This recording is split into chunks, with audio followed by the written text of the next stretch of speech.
1. Opening. When cold became a weapon of war, they say bullets win battles. But cold decides who lives to see the next sunrise. And in the winter campaigns of the Second World War, soldiers feared the night more than the enemy. This is the forgotten truth, and in the next few minutes, you will learn the one battlefield trick that kept men alive at 35 degrees below zero, using nothing but a wool blanket and a piece of knowledge modern gear has quietly replaced.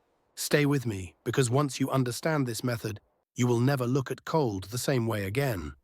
Winter in war is not a backdrop. It is a weapon, silent, patient and merciless. On the Eastern Front, in the Ardennes forest, and across the frozen passes of northern Italy, temperatures plunged to -30 and even -40 degrees Celsius. Metal fused to skin with a single touch. The lubricants in rifles thickened into wax. Breath crystallized before it left the lips. Men who had survived artillery barrages and machine gun fire found themselves fighting a different enemy entirely. One that never missed and never slept. Tens of thousands became casualties without a single shot fired. Some collapsed on night watch, others never woke at dawn. The cold did not announce itself with explosions, it simply waited. And on those nights, a coarse wool blanket became as critical as any weapon in the soldier's kit. This is the story of how frontline troops discovered a way to turn that blanket into a life-saving system, and why the knowledge faded as modern gear took its place. But to understand how this unlikely technique emerged, we must first understand the brutal mathematics of winter warfare and the quiet, merciless toll it took on men long before they ever met the enemy face to face. 2. Non-combat casualties. The night killed more than battles in the frozen theaters of World War II.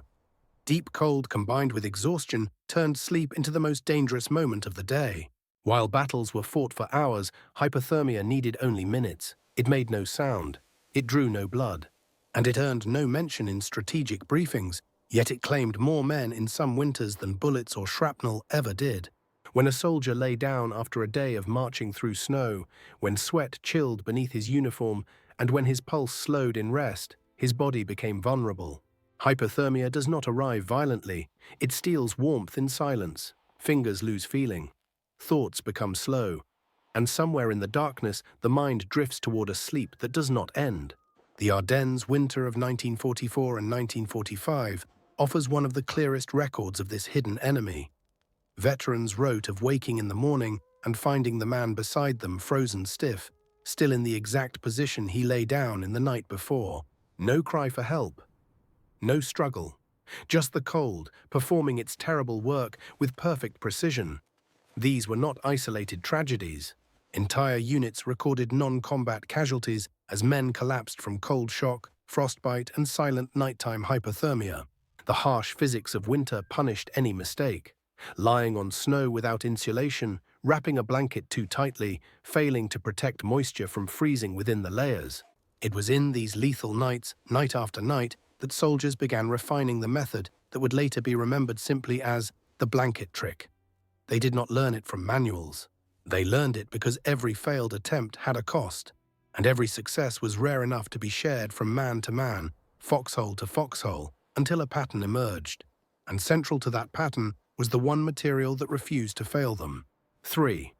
Why wool was never an accident. Wool was not chosen by coincidence, tradition, or comfort.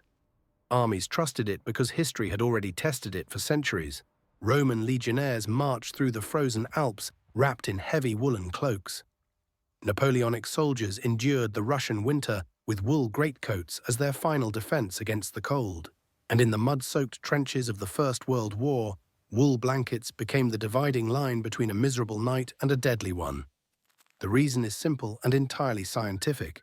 Wool behaves differently from almost every other natural fiber. Even when soaked by melting snow or freezing rain, its structure continues to trap warm air. Each strand is a tiny spring, crimped and coiled, creating pockets of dead air that act as microscopic insulation chambers. Cotton collapses when wet. Synthetics melt or burn near open flame. But wool keeps insulating, keeps breathing, and resists fire long enough to be trusted near camp stoves, lanterns, and battlefield embers. More importantly, wool performs under the exact conditions soldiers feared most: cold, damp, wind, and sweat. That made it not just a fabric, but a survival tool. Armies do not cling to tradition. They cling to what works, and wool had proven itself in every winter campaign across 2,000 years of warfare. But despite its near-miraculous properties, wool alone was not enough. As the men of World War II would discover, its true power only emerged when used correctly. When combined with the ground beneath them, the air around them, and one simple adjustment that transformed a blanket into a thermal shield capable of saving a life in the dead of winter. 4. The deadly instinct. Why tight blankets failed instinct can be a dangerous thing, especially in the cold. When a soldier trembles in a frozen trench, the natural reaction is to pull a blanket tight around the body to seal every gap and wrap oneself like a cocoon. It feels logical, it feels safe, and on a calm autumn night it might even work. But in the winter battlefields of World War II, that instinct became a silent killer. Veterans wrote of nights when the cold seemed to press in from every side, and the tighter they wrapped their blankets, the colder they became. What felt like protection was, in truth, a trap. By pulling the wool firmly against the skin, they squeezed out the very air pockets that made wool such an extraordinary insulator. Without that trapped air, the blanket became nothing more than a heavy sheet of fabric, offering little more than psychological comfort. Worse still, a tight wrap locked moisture against the skin. Sweat from marching, melting snow on uniforms, and even the body's natural vapor had nowhere to escape. As it cooled, evaporation wicked heat away with ruthless efficiency. The body chilled faster, thinking slowed, and the line between discomfort and hypothermia vanished in the span of an hour. This lesson was learned not in classrooms or manuals, but in the raw crucible of survival. Soldiers observed who stayed warm and who shivered through the night. They paid attention to what worked, what didn't, and what the cold punished without mercy. Slowly, pattern by pattern, a realization spread across the front lines. The blanket must not cling to the body. It must float above it, creating a hidden world of warm, still air. And in a war filled with inventions and machinery, this subtle understanding of how a blanket breathes became one of the most sophisticated survival discoveries of the entire conflict. Nung keeps breathing and resists fire long enough to be trusted near camp stoves, lanterns, and battlefield embers. More importantly, wool performs under the exact conditions soldiers feared most: cold, damp, wind, and sweat. That made it not just a fabric, but a survival tool. Armies do not cling to tradition. They cling to what works, and wool had proven itself in every winter campaign across 2,000 years of warfare. But despite its near-miraculous properties, wool alone was not enough. As the men of World War II would discover, its true power only emerged when used correctly. When combined with the ground beneath them, the air around them, and one simple adjustment that transformed a blanket into a thermal shield capable of saving a life in the dead of winter.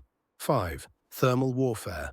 The three enemies every soldier faced. To understand why this technique succeeded where instinct failed, we must step briefly into the realm of physics, the same physics that dictated life or death on the battlefield.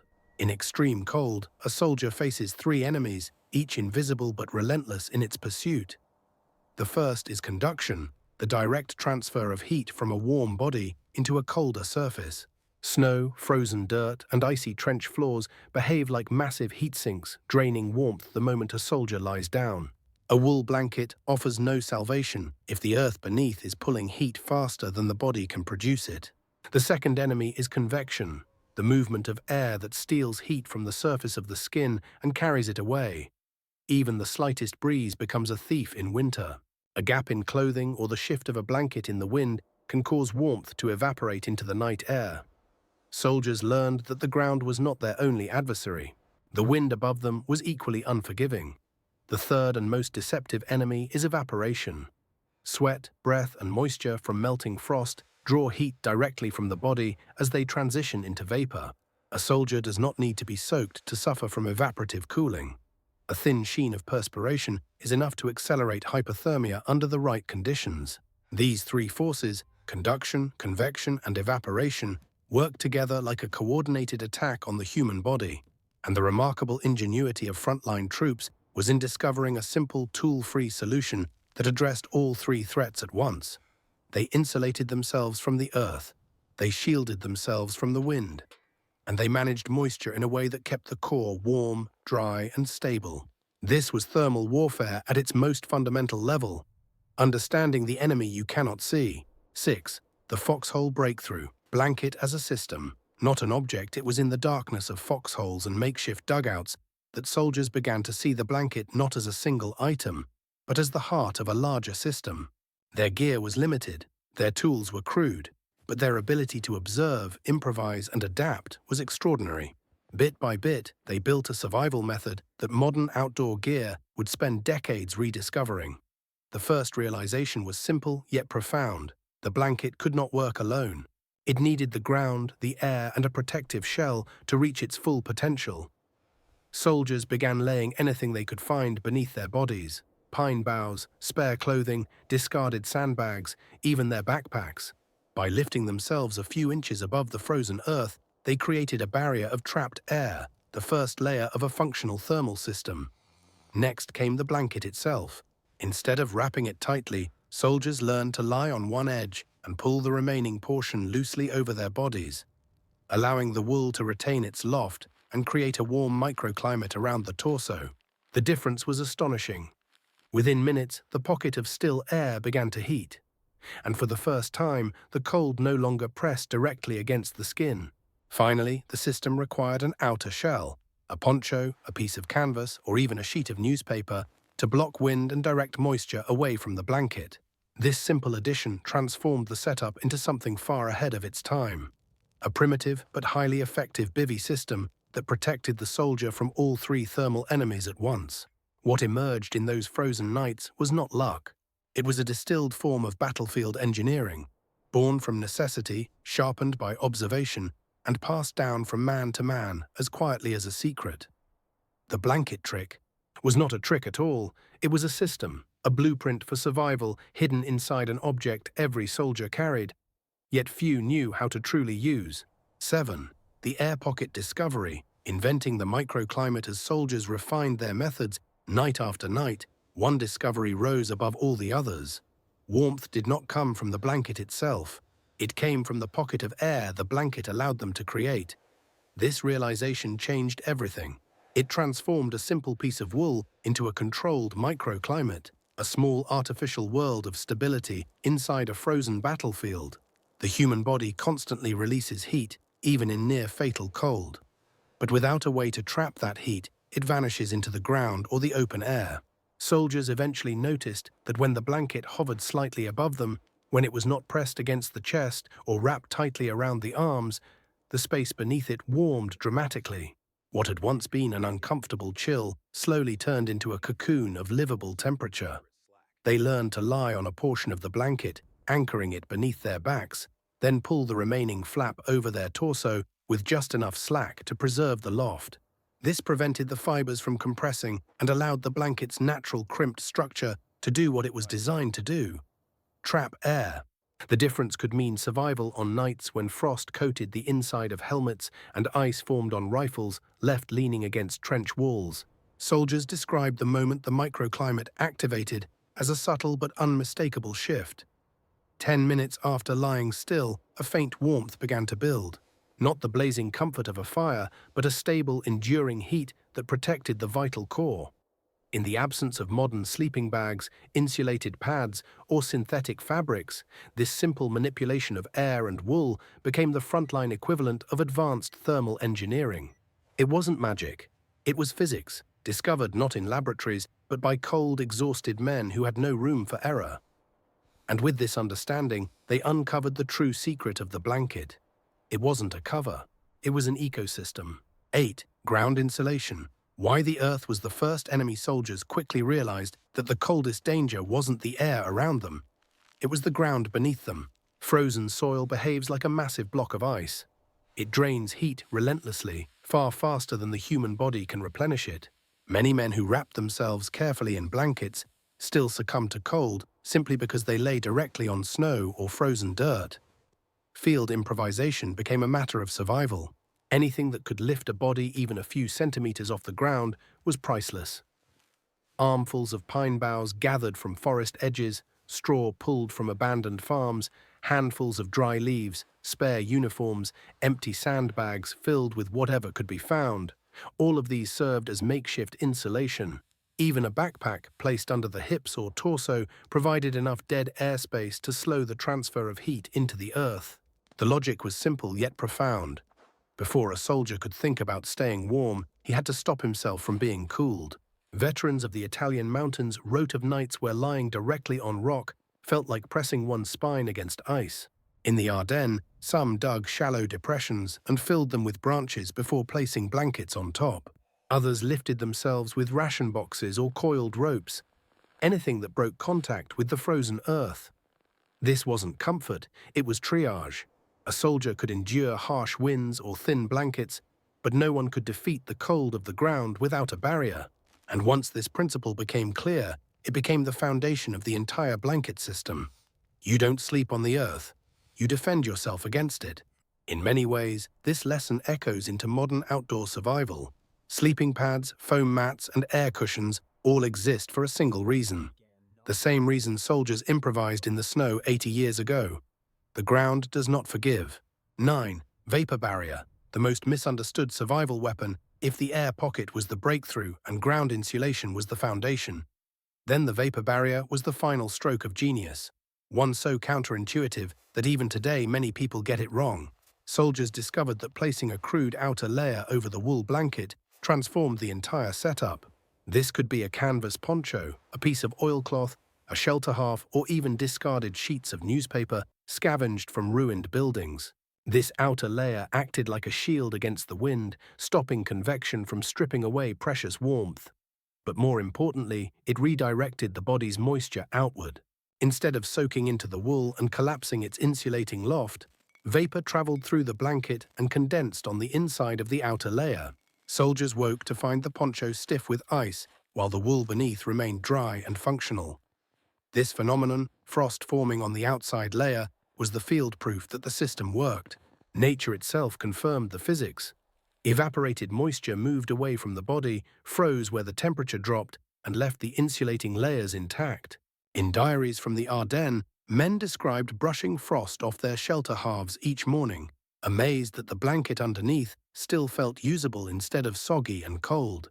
The brilliance of this technique lies in how perfectly it aligns with modern cold-weather doctrine.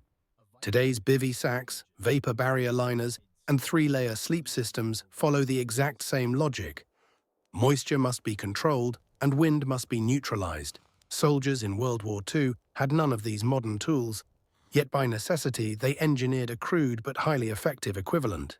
In the dead of winter, with no advanced gear and no margin for error, they discovered a system that kept them alive. And the vapor barrier, simple, overlooked, and often misunderstood, was the part that pulled everything together. It allowed wool to stay dry, air pockets to stay warm, and the body to survive nights when the temperature was hostile to human life. I lay directly on snow or frozen dirt. Field improvisation became a matter of survival. Anything that could lift a body even a few centimeters off the ground was priceless. Armfuls of pine boughs gathered from forest edges, straw pulled from abandoned farms, handfuls of dry leaves, spare uniforms, empty sandbags filled with whatever could be found. All of these served as makeshift insulation. Even a backpack placed under the hips or torso provided enough dead airspace to slow the transfer of heat into the earth. The logic was simple yet profound. Before a soldier could think about staying warm, he had to stop himself from being cooled. Veterans of the Italian mountains wrote of nights where lying directly on rock felt like pressing one's spine against ice. In the Ardennes, some dug shallow depressions and filled them with branches before placing blankets on top. Others lifted themselves with ration boxes or coiled ropes, anything that broke contact with the frozen earth. This wasn't comfort, it was triage. A soldier could endure harsh winds or thin blankets, but no one could defeat the cold of the ground without a barrier. And once this principle became clear, it became the foundation of the entire blanket system. You don't sleep on the earth, you defend yourself against it. In many ways, this lesson echoes into modern outdoor survival. Sleeping pads, foam mats, and air cushions all exist for a single reason. The same reason soldiers improvised in the snow 80 years ago. The ground does not forgive. 10. The The frost on the outside proof what truly convinced soldiers that their improvised system worked was not theory. It was evidence. Every morning, in foxholes carved into frozen forests or dugouts buried beneath drifting snow, men woke to a strange and unforgettable sight. The outside of their poncho or canvas sheet was coated in a thin, glittering shell of frost, while the wool blanket underneath remained dry and warm enough to function. This frost was more than a natural curiosity. It was physical proof of a successful heat defense strategy. Moisture from the soldier's body traveled outward, passed through the wool fibers, and condensed on the inside of the outer layer where the temperature dropped sharply. There, and only there, it froze. If the wool had been the outermost layer, that frost would have formed inside it, wetting it, crushing its loft, and destroying its ability to trap warm air.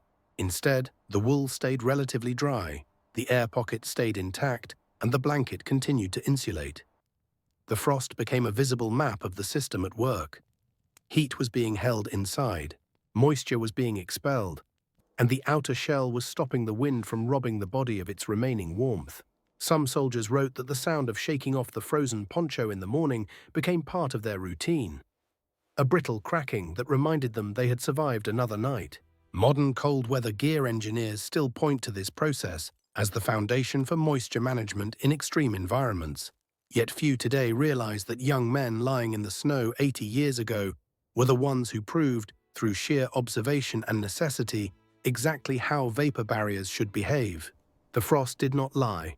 It was a silent confirmation that the system was sound, and that survival, even in killing cold, was possible with nothing more than wool, air, and a layer of crude protection.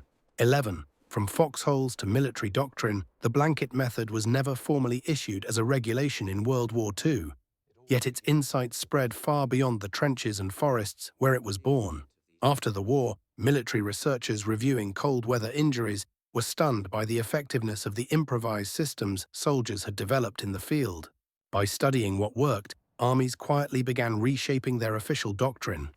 Cold weather manuals developed after the war, particularly those used in Arctic and mountain warfare, reflected these hard-earned frontline discoveries. They emphasized ground insulation as the first priority in sleep, taught the importance of maintaining an insulating air layer, and recognized moisture control as essential. The three-layer sleep concept that would later become standard in militaries across the world, ground barrier, insulating layer, and weatherproof shell, was a direct descendant of what the soldiers in Europe and Russia had built with their blankets and ponchos. Later innovations, such as the bivy sack and vapor barrier liners, echoed the same logic. Keep the insulating layer dry, block the wind outside, and allow the body to create its own warmth inside. These modern tools were designed in laboratories, tested in controlled conditions, and manufactured with materials unknown to soldiers in the 1940s. Yet beneath the technical details, the core principles were identical. The armies of the world learned something profound from the young men who fought, froze, and survived in those winters.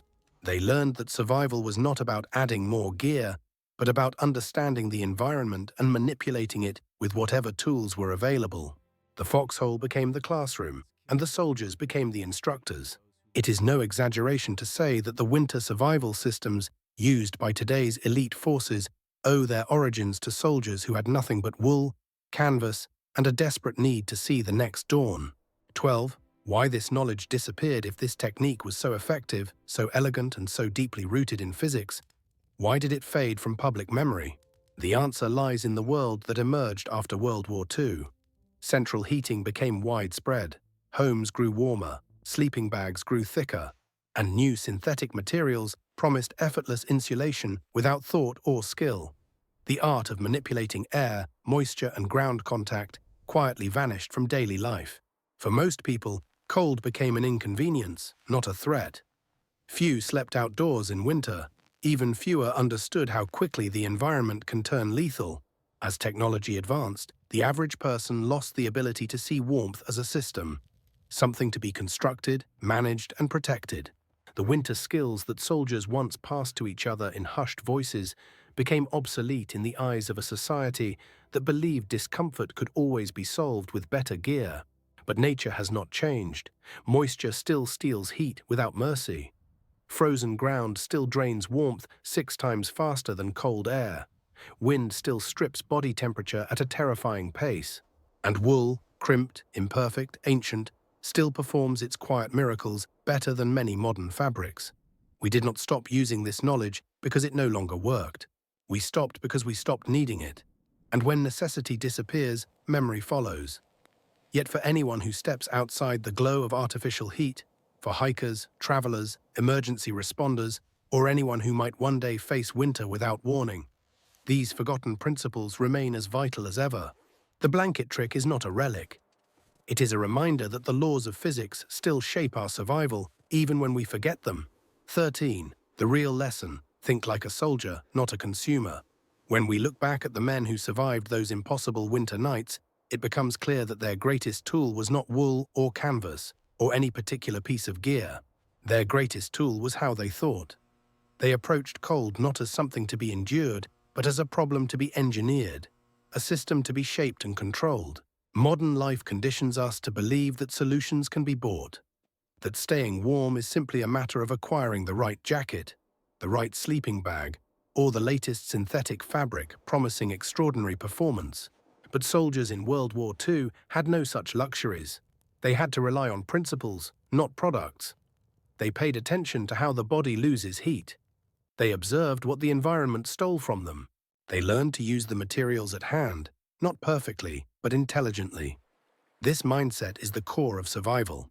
It is why a soldier could turn a coarse blanket into a thermal shield, why he could turn frost and wind into manageable forces instead of inevitable threats. He didn't accept the world as it was. He shaped it. There is a profound lesson in this, one that reaches far beyond winter warfare.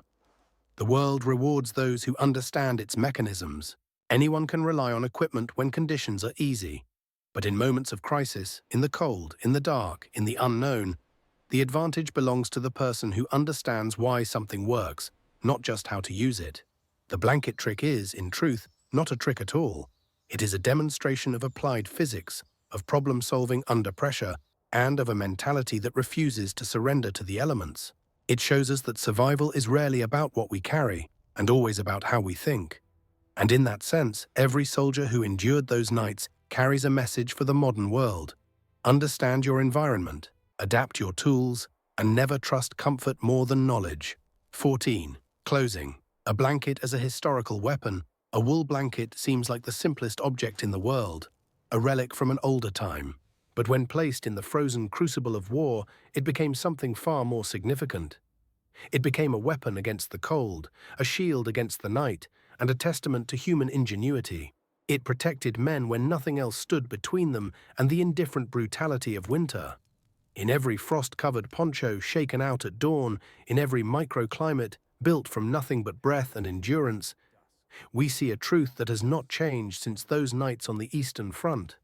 The cold is a force that does not negotiate, and it respects only those who understand how to fight it. Most of us will never face a battlefield. But storms, power outages, accidents, and unexpected nights outdoors still happen. And in those moments, the wisdom carved out of frozen soil 8 decades ago may matter more than any gadget or piece of gear we own. A blanket, a ground barrier, a vapor shield, and the knowledge to use them properly. These are not relics. They are tools that still work because the laws of physics have not changed. This is why we revisit these stories, not for nostalgia, but for understanding. By studying what soldiers discovered under impossible conditions, we reclaim knowledge that should never have been forgotten. The cold will always return, but so will the lessons. Thank you for watching Historia Prime. If the hidden depth of this forgotten method resonated with you, stay with us as we continue uncovering the ancient, lost, and battlefield-forged techniques that once shaped human survival and may one day shape it again.